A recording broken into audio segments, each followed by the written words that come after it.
제27편은 다윗의 시라고 그렇게 말을 합니다. 특별히 10절 말씀을 보면 다윗이 내 부모는 나를 버렸으나 여호와는 나를 영접하시리로다 그래요. 사실상 다윗은 아버지 이새로부터 길가에 버림받는 그렇게 고아처럼 자라는 아들은 아니었습니다.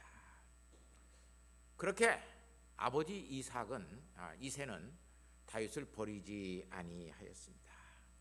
특별히 여기 버린다라고 하는 말 히브리 말로 아자브라고 하는 말인데 그냥 무관심하게 여겼다 또는 그냥 남겨두고 그냥 갔다, 나는 부르지 아니했다, 그런 뜻을 가지고 있는 말입니다. 다윗은 사실상 이새의 막내 아들로 8번째 아들로 다윗에게 이새는 관심도 두지 아니했습니다. 뭐 그렇다고 해서 크게 다윗에게 기대도 가지지 않고 살았습니다. 다윗은 철저히 아버지 이새로부터 방임을 받았고 어떤 의미에서 보면 무관심 속에서 살았습니다. 그래서 내 부모는 나를 버렸으나 내 아버지는 나를 버렸으나 나에 대해서 조금도 생각하지 아니했으나 여호와는 나를 영접하시리로다 라고 이야기를 합니다. 왜냐하면 3상 16장 11절을 보면 사무엘 선지자가 기름 부으려고 이새의 집에 찾아옵니다. 엘리압으로부터 7째 아들까지 다 봤는데 처음에는 외모도 출중하고 그래서 이 사람인가, 근데 하나님이 사무엘 선지자에게 이 사람 아니다, 나는 외모를 보지 아니하고 나는 중심을 보는 사람이다, 이 중심이 틀려 먹었다, 기름을 붓지 못하도록 합니다. 분명히 이새의 아들 속에 하나님께서 기름 부을 자가 있다고 그랬는데 이게 기름 부을 자가 없는 거예요. 성령의 감동하심이 그에게 오지 않습니다. 그래서 사무엘 선지자가 아버지 이새에게 묻습니다. 당신 아들 이게 전부요? 아닙니다. 막내는 하나 남아 있는데 가는 그냥 별 볼 일 없으니까 들에 있는 양치라고 거기다 맡겨놨습니다.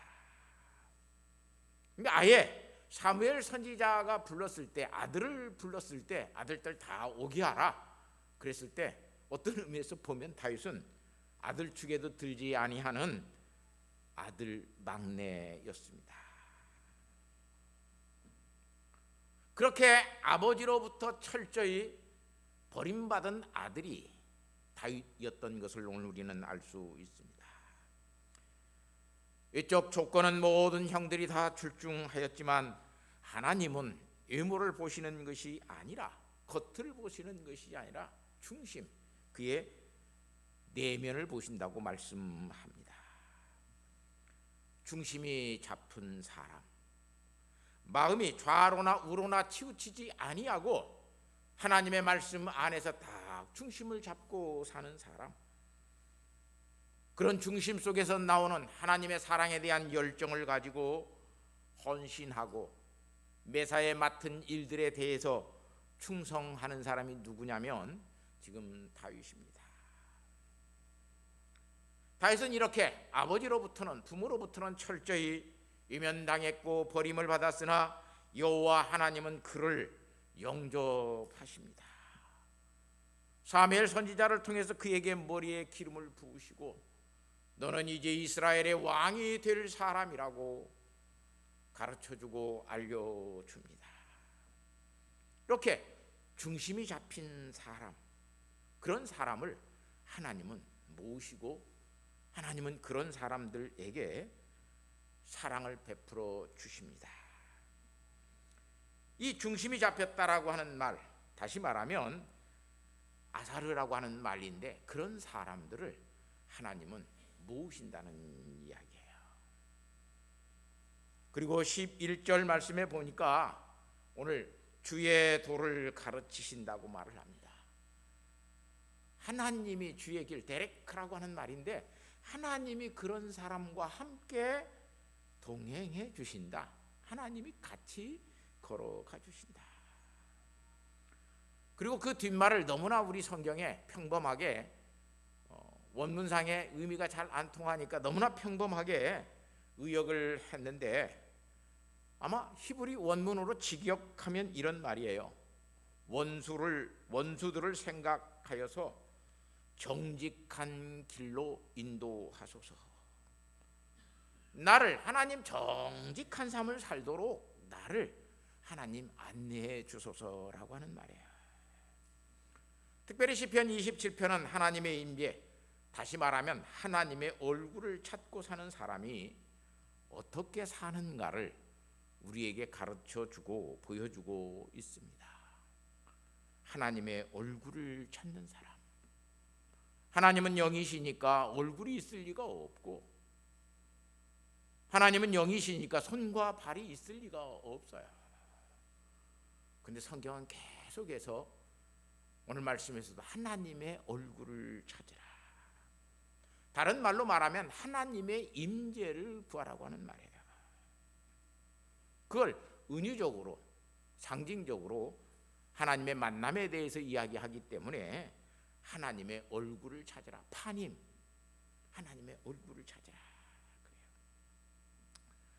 이렇게 하나님의 얼굴을 찾고 살았던 사람이 어떻게 사는가를 고백하고 있는 신앙의 고백, 다윗의 신앙의 고백이 시편 27편에 우리에게 고백되어져 있습니다.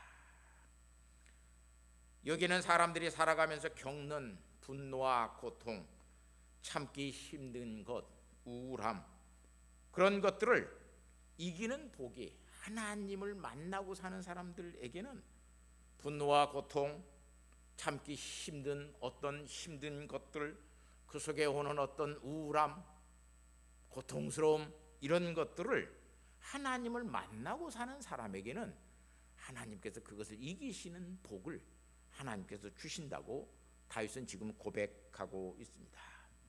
이 세상에 어떤 사람이든지 과거로부터 자유로울 수는 없습니다. 그렇다고 모든 사람이 과거의 족쇄를 차고 사는 사람이 되어서는 안 됩니다. 그런데 무슨 이야기만 나오면 과거의 족쇄로부터 딱 채워져 있어가지고 그게 그냥 바로 그냥 막 원통함과 억울함과 분노, 이런 것들로 표출이 됩니다. 사실 그렇게 살면 오늘 우리는 과거로부터 자유로울 수가 없습니다. 8번째 아들이었던 다윗, 2세의 막내 아들이었습니다. 얼마나 형들이, 걸출한 사람들이 거기에 많습니까? 그 형들에 치여서 다윗은 아버지의 관심 밖에 자랄 수밖에 없었습니다.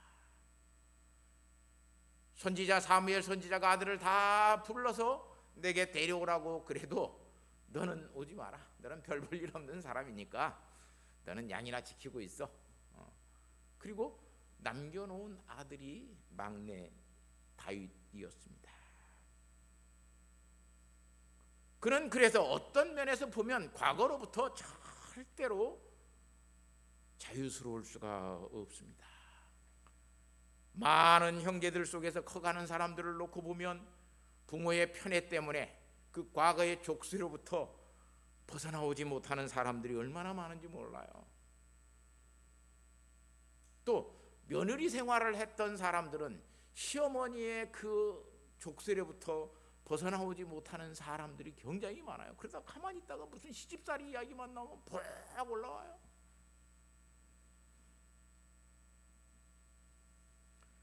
다윗에게는 그런 어떤 과거로부터의 아버지로부터 버림받은 그런 족쇄가 그에게 있었지만 그는 그런 것들에 대해서 신경을 쓰지 않습니다. 왜냐하면 아버지는 나를 버렸어도 하나님께서는 나를 뭐 했다고요?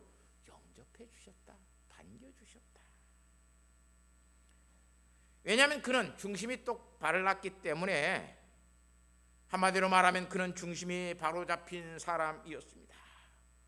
얼마나 그가 중심이 바로 잡혔냐면 시편 27편 3절 말씀을 보면 군대가 나를 대적하여 진칠지라도 내 마음이 두렵지 아니하며 전쟁이 일어나 나를 치려할지라도 나는 여전히 뭐 한다고요?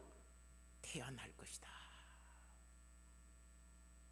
어떤 일이 일어나도 나는 두렵지 않다. 전쟁이 일어나서 적군들이 내게 쳐들어온다고 그래도 나는 여전히 흔들림 없이 태연, 바타흐라고 하는 말을 우리 성경은 지금 태연으로 번역했어요. 본래는 하나님을 나는 신뢰한다는 말이에요. 바타흐는 나는 여전히 하나님을 신뢰할 것이다. 얼마나 중심이 바로 잡혔어요. 중심이 바로 잡힌 사람은 그래서 절대로 시험 들지 않습니다. 그래서 시편 27편 4절 말씀을 보면 그런 중심이 바로 잡힌 것을 통해서 여호와의 집에 내가 살면서, 다윗은 성전에 살지 않습니다. 다윗은 왕궁을 지어놓고 사는 사람이고 다윗은 어떤 성막에 가서 기거하고 있는 사람이 아닙니다. 다윗은 목동이었고 다윗은 들에서 살고 있는 사람이었어요. 그런데 항상 그는 하나님의 집에서 사는 사람이야. 그래서 여호와의 아름다움을 바라보며 그의 성전에서 사모하는 그것이라.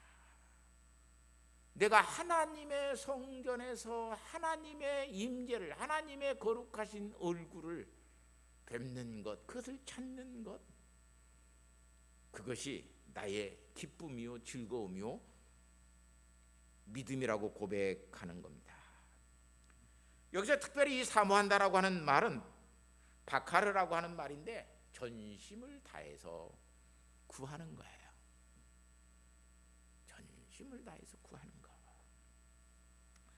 언제나 다윗은 그래서 평생 하나님의 얼굴을, 하나님의 임재하심을 찾고 살았습니다.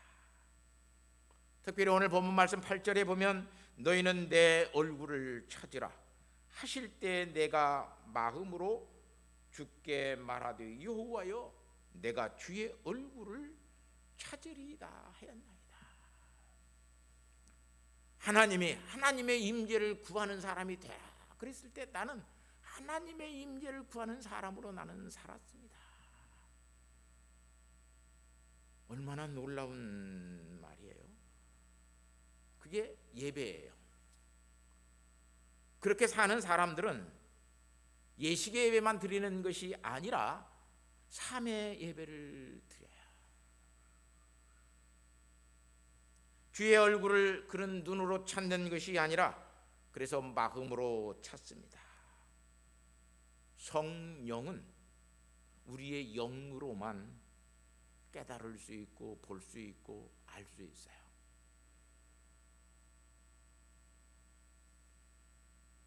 쉽게 말을 하면 영어로 말하는 사람에게는 영어로 알아듣고 말하는 사람에게 영어가 통하지, 영어를 생판 모르는 사람에게 영어로 말을 하면 이게 무슨 말인지를 모릅니다. 마찬가지입니다. 한국말을 모르는 사람에게 한국말을 계속 해봤자 전혀 그 사람은 한국말을 이해할 수가 없습니다. 그래서 성경은 영적인 것은 영적으로 분별한다 그래요. 성령 하나님이 내 마음속에 계시지 아니하면 성령 하나님의 임재를 경험할 수가 없어요. 영적으로 말씀하시는 하나님의 말씀을 들을 수도 없고 깨달을 수도 없어요. 지금 다윗이 하나님의 얼굴을 자기의 눈으로 육안으로 찾는 것이 아니라 성령으로, 자기의 마음에 있는 성령으로 찾습니다. 다윗이 살아가면서 성령을 잃어버릴 때가 있어요. 내 마음속에 성령님이 계시지 않는구나, 그걸 깨달을 때가 있어요. 그게 뭐냐면 밧세바가 죄를 지었을 때예요. 그래서 하나님 앞에 철저히 뭐라고 그래요? 내게서 뭘 거두져 가지 말라고? 성신을, 성령을 내게서 거두어가지 마소서. 내 마음속에 성령님이 계셨으면 그 마음을 하나님 가질 때, 그 악한 마음을 가질 때 너 이놈, 그러고 성령 하나님이 나를 책망했을 건데 내 마음속에 성령의 마음이 없어서 하나님 내가 범죄하였나이다. 그러니 내게서 성신을 거두어 가지 마소서. 성령님이 임재하는 사람으로 더 살게 해주소서. 그렇게 처절하게 기도했던 사람이 다윗인 것을 볼 수 있습니다. 왜냐하면 주의 얼굴은 우리가 알고 있는 얼굴이 아닙니다. 영이기 때문에 얼굴이 없기 때문에 하나님의 임재, 성령님의 임재를 찾고 구하고 살았습니다. 그래서 9절 말씀해 보니까 주의 얼굴을 내게서 숨기지 마시고 주의 종을 놓아여 버리지 마소서. 주는 나의 도움이 되셨나이다. 나의 구원의 하나님이시여 나를 버리지 마시고 떠나지 마소서. 성령이 주시는 생각, 그 거룩한 생각으로 늘 내게 임하여 있어서 하나님 내가 성령의 생각으로 생각하고 성령께서 주시는 마음으로 마음을 품게 하시고 성령이 말하게 하심으로써 하나님 내가 성령의 말하심 속에서 거룩한 말들을 하게 하시고 거룩한 행동을 하게 하시고 사람들에게 성령의 사람으로 거룩한 사람으로 나타나고 비춰지게 하옵소서라고 지금 다윗은 고백하고 있는 것을 볼 수 있습니다. 이런 성령의 하나님의 임재를 경험하고 살면 그 사람 속에는 하나님의 동행이 이루어집니다. 그 삶을 살아가는 사람에게는 하나님이 그의 돕는 자가 되십니다. 하나님이 우리를 도와요. 성령의 사람으로 살 때 하나님께서 돕지, 악령의 사람으로 사는데 성령 하나님이 우리를 돕지 않습니다. 그래서 시편 30편 10절 말씀해 보니까 여호와여 들으시고 내게 은혜를 베푸소서. 여호와여 나를 돕는 자가 되소서. 하나님이 나를 돕는 자가 되어 주십소서. 너 누가 너를 도와? 그러면 내가 하나님이 나를 돕고 있어. 그렇게 말할 수 있는 성령의 사람이 되게 해 주십시오. 너 누가 돕고 있어? 돈 버는 사람이 도와. 아이고 세상이 높은 뭐 이런 사람이 이게 도와. 숱한 사람들을 많이 만납니다. 옛날에 어떤 목사님이 김대중 대통령 무슨 뭐 그 국직국적한 사람들한테 딱 사진을 찍고 그 사람들과 같이 사진을 찍은 사진을 갖고 이 일에 목사님이 대통령 이런 분들이 다 돕고 있는 일인데 목사님 전라북도 목사님 지부장을 좀 맡아주세요. 그리고 나보고 지부장 맡으라고 그래요. 그래서 제가 있다가 그 목사님에게 그렇게 물었어요. 대통령도 돕고 다 돕는데 이거 하나님이 돕습니까? 이거 하나님이 목사님 이거 하나님이 돕는 일입니까? 그때 둥글둥글해져요. 하나님이 돕지 않으면 나는 할 수 없고 또 하나님이 도우신다고 그러면 목사님 혼자 충분히 이거 다 할 수 있습니다. 내 이름 거기다 끼워넣지 말고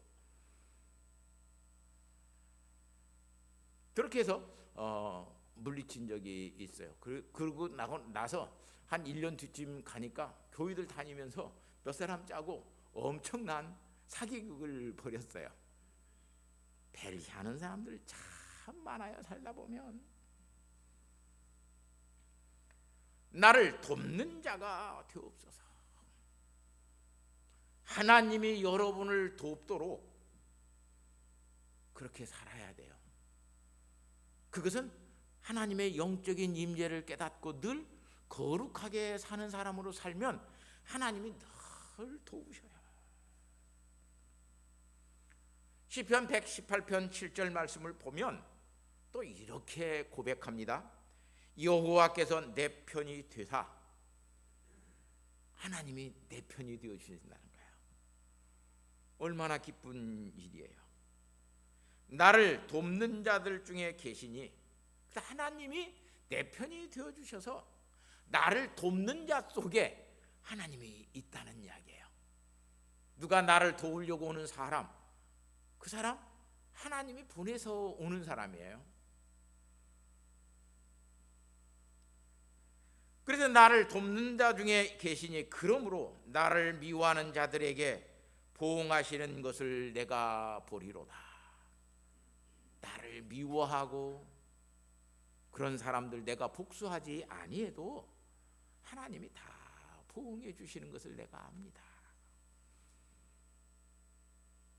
우리는 조금만 사람들과의 관계가 틀어지면 온갖 보응들을 다 하려고 그래요. 어떻게 해든지 저 사람을 좀 거꾸러뜨리고 어떻게 좀 망하게 만들고 이렇게 하려고 그래요. 그냥 그건 내버려 두면 돼요. 하나님의 임재하심, 그 하나님의 얼굴을 오늘 또 깨닫고 사는 사람은 하나님이 나를 도우시는구나, 나를 돕고 있는 사람들 속에 하나님이 계시는구나. 그래서 도움을 받으면서 감사해요. 여러분, 도움을 받는다라고 하는 것은 굉장히 육의 사람들로 놓고 보면 자존심 상하는 일이죠. 네가 뭔데 나를 도와? 또 그렇게 어떤 일에 대해서 사람들이 돕게 되면 비굴해져요. 그 사람들에게 도움을 받게 되면 그건 믿음으로 받는 것이 아니에요. 정말로 하나님 앞에서 거룩한 삶을 살아가는 사람들 속에 있어서 도움을 받는 것은 누가 나를 돕는 일이 되어지면 굉장히 감사한 일이에요. 또 그뿐만 아니라 자신을 도와주는 사람들이 있게 되는 거, 얼마나 그게 귀한 축복이에요. 이렇게 사는 사람들 정말로 복된 사람들이에요. 그렇게 사는 사람들이 거룩하게 사는 사람이고 하나님의 임재를 경험하면서 사는 사람이에요. 예수 믿는 사람은 그래서 절대로 거룩하게 사는 사람은 독불장군으로 살지 않습니다. 거룩하게 사는 사람은 톡 튀어나오는 어떤 거룩이라고 하는 것이 어떤 떼뚱하게 자기 혼자만 특출하게 그렇게 보여지는 건 아니에요. 거룩하게 산다라고 하는 것은 돕고 도움을 받고 감사하면서 사는 것이 거룩하게 사는 거예요. 내가 누구한테 도움을 받았으면 또 내가 누구를 도울 수 있는 사람이 있어요. 그렇게 돕는 사람이 하나님 앞에 거룩하게 사는 사람이에요. 그래서 고린도후서 1장 24절 말씀해 보니까 우리가 너희의 믿음을 주관하려는 것이 아니요 오직 너희의 기쁨을 돕는 자가 되려 함이니 이는 너희가 믿음에 섰음이라. 막 주장하는 사람들이 있어요. 막 독불장군식으로 막 자기 주장 내세우고 막 자기 옳다고 이야기하고 막 자기만 최고라고 이야기하고 자기 식대로 믿어야 예수도 최고로 잘 믿는다고 이야기하고 그런 사람들 너무 많이 있어요. 그런 사람들은 여기 보니까 믿음에 쓴 사람이 아니라 그래요. 주관하는 것 절대로 믿음 좋은 사람들이 하는 것이 아니에요. 믿음 좋은 사람은 돕는 자예요. 협력자예요. 협력하고 도와서 하나님 앞에 선한 것을 이루게 만드는 거예요. 그런데 많은 사람들이, 믿음 좋다는 사람들은 내가 바로 섰기 때문에 그런 사람들, 믿음 없는 사람들을 막 믿음을 주장해서 막 뭔가 가르치고 막 따라서 하게 만들고, 그러지 않으면 막 협박까지 하는 사람들이 얼마나 많은지 몰라요. 그건 거룩하게 하나님 앞에 동행해 가면서 사는 것이 아니에요. 종종 많은 사람들이 목사님 좀 강요도 하고 좀 목사님 좀 협박도 하고 그래야 되지 않겠습니까? 라고 이야기를 해요. 왜 저는 내가 보면 어떻게 보면 답답할 정도로 우리 성도들에게도 강요하지 않죠. 또 어떤 일에 대해서도 뭐 안 된다고 막 협박하지도 않죠. 왜냐하면 믿음 있는 사람은 어떤 일을 하든지 자유를 누리기 때문에 그렇습니다. 자유를 못 누리게 하고 하나님 앞에서 진리에 바로 섰다고 하는 것은 거짓이기 때문에 그래요. 또한 강요하고 막 협박한다고 그래서 그것이 꼭 소용이 있느냐? 그러지 않더라고요. 하나님의 임재를 경험하는 사람은, 올바른 믿음에 바로 선 사람은 자연히 서로 돕고 서로 협력하고, 그래서 하나님의 의를 이루어 갑니다. 거룩함을 만들어내요. 그러나 임재를 경험하지 못하면 서로 시기하고 질투하고, 같은 일을 하면서도 경쟁하고 시기하고 질투하고 미워하고 온갖 소문들을 만들어냅니다. 협력자가 아니라 결국은 반대자가 되는 것을 볼 수 있어요. 즉 이렇게 하나님의 임재를 경험하지 못하고 사는 사람에게는 하나님의 임재를 경험하지 못하기 때문에 그의 믿음이 그의 마음속에 중심으로 딱 잡혀 있는 것이 아니에요. 좌로나 우로나 치우치지 않습니다.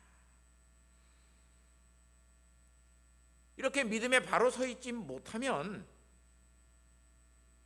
자기식으로 생각합니다. 자기식으로 판단합니다. 그리고 자기와 어떤 것들이 맞지 아니하면 아주 거칠게 이야기해요. 그런 사람들 참 많아요.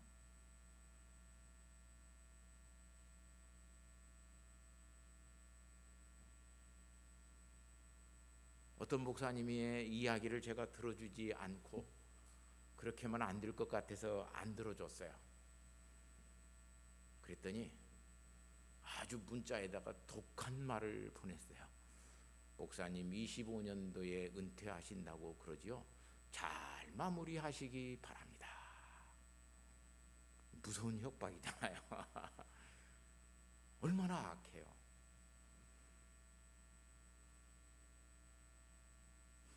그건 아니에요. 모든 사람들이 다 세상 사람들이 돈을 좋아하고 돈을 사랑하고 살아요. 돈 안 좋아하는 사람은 별로 없어요. 오지겠으면 강아지들도 5만 원짜리하고 만 원짜리하고 떨어져 있으면 뭐 물고 간다고? 5만 원짜리 물어 간대요. 강아지들도.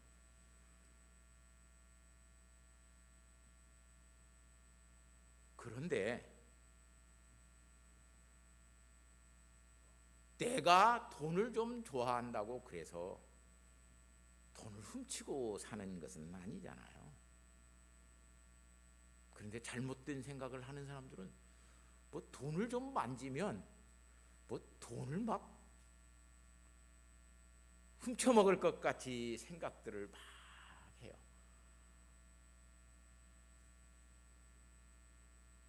그건 내 마음속에 욕심 때문에 그러는 거지 그렇게 하지 않아요. 정말로 거룩하게 사는 사람은요, 돈에 대해서 굉장히 공정하게 처리를 해요. 모든 사람들에게는 다 욕심이 있습니다. 좋은 집에서 살고 싶은 욕심이 있죠. 좋은 차 타고 다니고 싶은 욕심이 있죠. 좋은 옷 입고 싶은 욕심이 있죠. 그런데 어떤 사람들에게 내가 그런 욕심을 가지고 있다고 해서 사람들 모두가 다 그런 욕심을 채우고 산다고 생각하면 안 되는 거예요. 그런데 사람들은요 그렇게 말을 만들어내요. 사랑하는 성도 여러분, 그래서 사람은 늘 자기식으로 생각해요.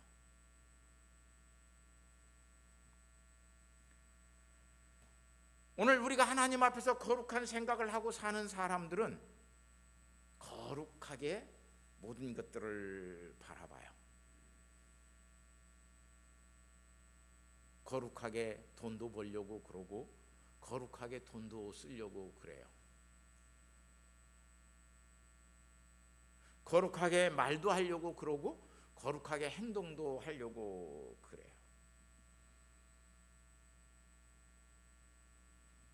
이런 사람들은 서로가 서로를 돕는 사람들로 살아가요. 목사의 목회를 가장 돕는 사람은 하나님의 임재를 경험하고 거룩하게 사는 성도들이 가장 목회의 목사를 돕는 사람입니다. 그런 사람들은 조용히 교회에서도 봉사합니다. 그런 사람들은 말이 별로 없습니다. 늘 순종하고 늘 기쁘게 정말로 많은 사람들에게 베풀고 살려고 합니다. 그런데 그렇게 살지 않는 사람들은 목사도 함부로 대해요. 그뿐만 아니라 성도들도요 함부로 대해요.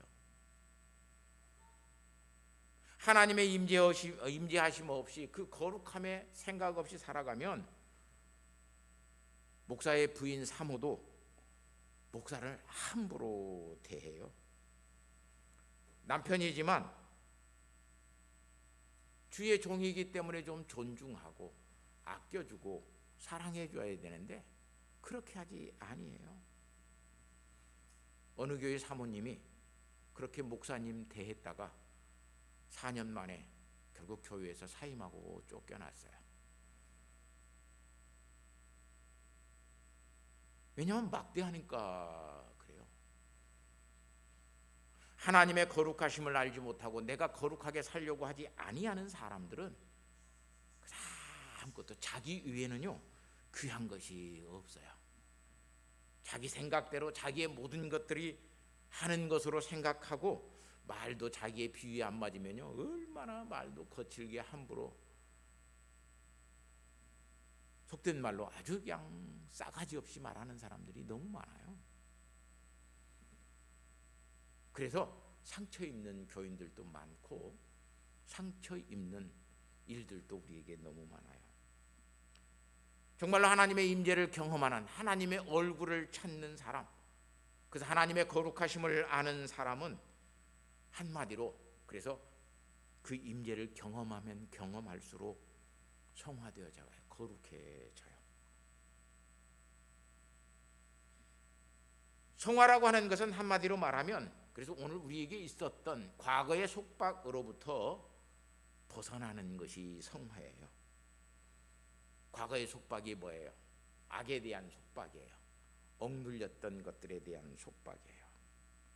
이 속박의 굴레에서 벗어나게 되면 우리의 삶에 채워졌던 족쇄들은 하나씩 하나씩 풀려나가고 그 족쇄를 차고 살아가는 사람들은 없어요. 하나님의 임재를 경험하고 사는 사람에게는 삶의 족쇄가 채워지지 않아요. 사실상 누구에게나 삶의 족쇄는 다 있습니다. 없는 사람은 없어요. 그 삶의 족쇄 어떤 사람에게는 우월감으로 있어요. 나는 그래도 명문가에서 태어났고 명문대학을 나오고 삶의 그 우월감으로 막 사람들 그 족쇄 가지고 살아요. 또 어떤 사람들은 너무나 자기는 못났다라고 하는 열등감을 가지고 살아요. 아이고 나는 뭐 배운 것도 없고 우리 집은 가난하고 아버지 어머니도 내놓을 것도 없고 뭐 그런 열등감들 속에서 살아가요. 가장 무서운 것은 열등감이에요. 사실상 이런 열등감을 가지고 있는 사람에게는 우울증이 깊어집니다. 우울증이라고 하는 것은 내가 어떤 일들에 대해서 사람 대접을 받지 못했다라고 하는 데서 오는 우울증이에요. 또한 이런 열등감은 우리에게 깊은 죄의식을 가지게 만듭니다. 죄의식에서 헤어나지 못하게 만들어요. 그런 이 삶의 족쇄를 가지고 있는 사람들은 그래서 자기 자신을 대할 때 세 가지 태도로 대합니다. 하나는 교만하게 사는 사람들이에요. 내가 그래도 최고야. 우리 집이 가장 부자야. 나는 그래서 배울 만큼 배웠어. 나는 가방 끼니 긴 사람이야. 교만해져요. 두 번째는 자학하면서 사는 열등감. 아주 자기 자신을 아주 학대하고 자학하면서 살아가요. 그래서 내가 우리 아버지가 좀 훌륭했더라면, 내가 배웠더라면, 내가 좀 돈이 있었더라면 이런 무시, 이런 멸시 이런 거 안 당하고 살 판인데, 그리고 그냥 자기 자신을 계속 자아가면서 사는 사람들이 있어요. 이런 사람들은 사실상 하나님의 영적인 임재를 경험하지 못하고 사는 사람들이에요. 하나님의 영적인 임재를 경험하고 사는 사람은 겸손하면서도 당당하게 살아요. 왜냐하면 그 사람에게는 속박의 굴레, 삶의 족쇄가 자꾸 다 벗겨지기 때문에 그래요. 돈이 없어도 그 사람은 비굴해지지 않아요. 명예가 없다고 해서 그 사람이 비참해지지 않아요. 왜냐하면 그에게는 그 어떤 사람도 가지지 못하는 하나님을 알고 있는, 하나님의 임재를 경험하고 있는 선한 양심이 그에게 있기 때문에 그 사람은 어떤 사람 앞에서도 당당해요. 겸손해요. 그래서 당당한 겸손이라 그래요. 비굴한 겸손이 아니라 당당한 겸손이에요. 이렇게 속박의 굴레가 벗겨지고 하나님의 영적인 임재를 경험하고 사는 사람은 잘생겼다고 교만해지지 않고, 못생겼다고 우울해지지 않고, 지식이 없다고 비굴해지거나, 지식이 너무 많다고 내가 지식을 제일 잘 알고 있는 사람이라고 해서 자기 자신을 최고로 높이지도 않아요. 하나님 앞에서, 사람들 앞에서 겸손하게 당당하게 그렇게 살아가요. 그래서 그 사람에게는 구김이 없어요. 움츠러지거나 그렇게 하거나 이런 것이 없어요. 그래서 사도는 베드로전서 3장 4절에 굉장히 오늘 우리에게 의미심장한 말씀을 주십니다. 오직 마음에 숨은 사람은 온유하고 안정한 심령의에 쏙지 아니할 것으로 하라. 이는 하나님 앞에 값진 것이니라. 지금 이 본문 말씀은 아내와 남편에게 교훈해 주는 말씀인데, 지금 너희가 오직 마음에 숨은 사람은 온유하고 안정한 심령에 썩지 아니한 것으로 하라. 이는 하나님 앞에 값진 것이니라. 서로가 당당한 겸손을 가지고 남편과 아내를 대하라고 그래요. 이 말씀이 참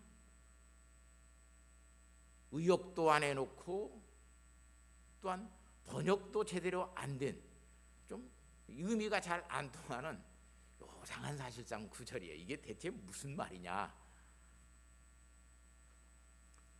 우리 한국말로 쉬운 번역은 이 본문을 이렇게 번역해 놨어요. 진정한 아름다움은 내면의 아름다움에서 나오는 것입니다. 온유하고 정숙한 마음을 가진 사람이 정말 아름다운 사람입니다.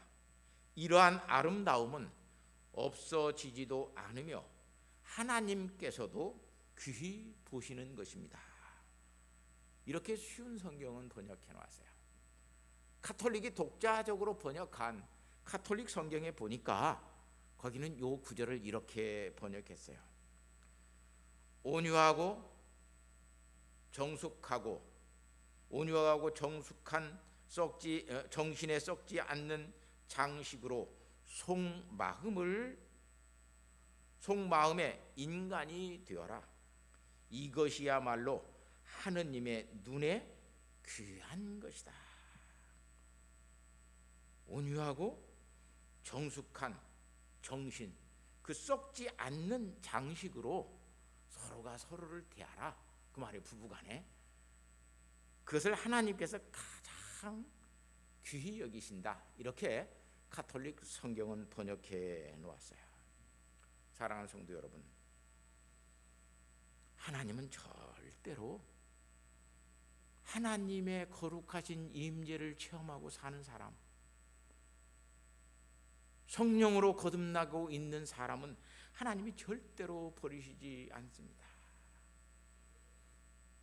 그래서 예수 믿는 사람들은 하나님의 임재를 경험하고 하나님의 말씀을 깨달으면 자꾸 우리의 마음의 소원이 뭐가 되어지냐면 거룩하게 살고 싶다라고 하는 것이 우리의 마음에 커져요.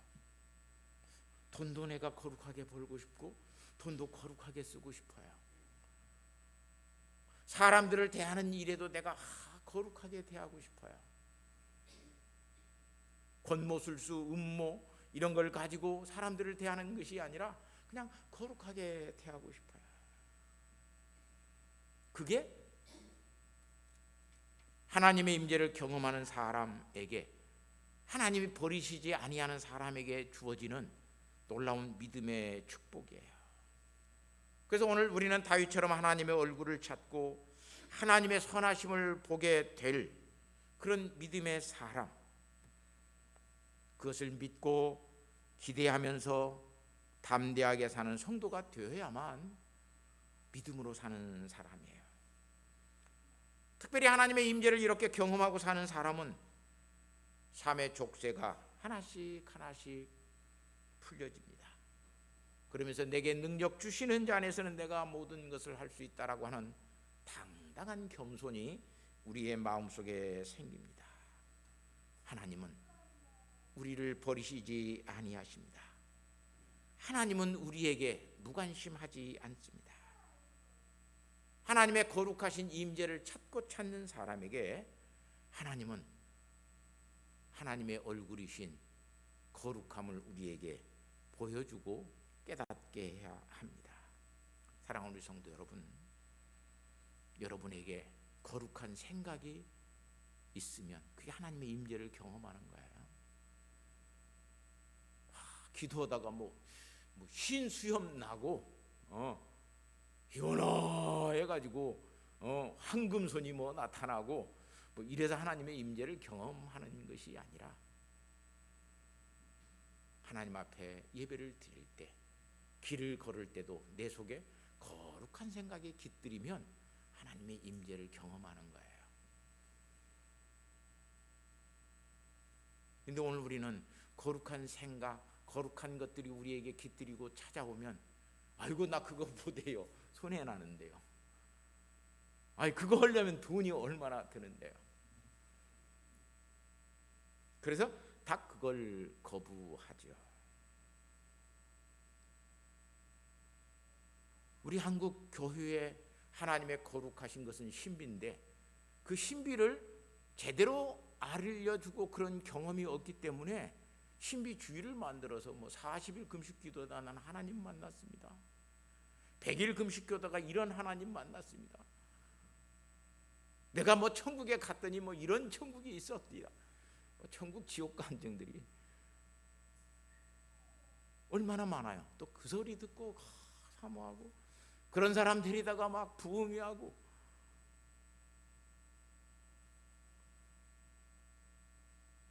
사랑하는 성도 여러분, 하나님은 오늘 우리를 버리지 아니하시고 계속해서 하나님의 거룩하신 임재를 깨닫게 하시고 보여주시고 알려주시고 경험케 하셔서 우리를 하나님 닮게 성화되어져 가는 삶을 살아가요. 그래서 하나님의 임재를 경험하는 사람은 하나님 닮아요. 그 사람이 거룩하게 사는 거예요. 거룩하게 살지 못하는 사람은 사실상 하나님의 임재를 전혀 경험하지 못하고 사는 사람들은요, 거룩하게 살지를 못해요. 손톱에 때만큼도 거룩한 생각을 품지를 못해요. 왜 그렇게 악한 생각, 악한 마음을 가지고 말들을 하고 그러는지 참 무서울 때 너무 많아요. 사랑하는 성도 여러분, 거룩한 생각을 품고 하나님 앞에 거룩하게 살려고 하는 나를 하나님은 버리시지 않는다라고 하는 그것 때문에 감사할 수 있는 복된 성도 되시기를 예수님의 이름으로 부탁하고 축복합니다. 하나님 아버지 감사합니다.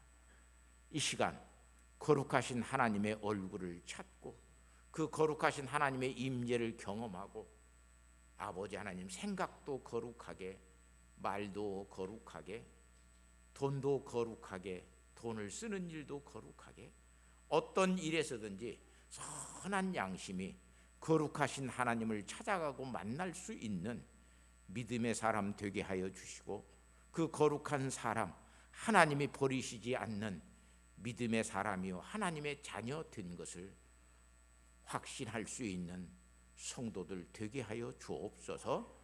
예수님의 거룩하신 이름으로 기도하옵나이다. 아멘. 91장 함께 찬양하시면서 말씀 생각해 보겠습니다.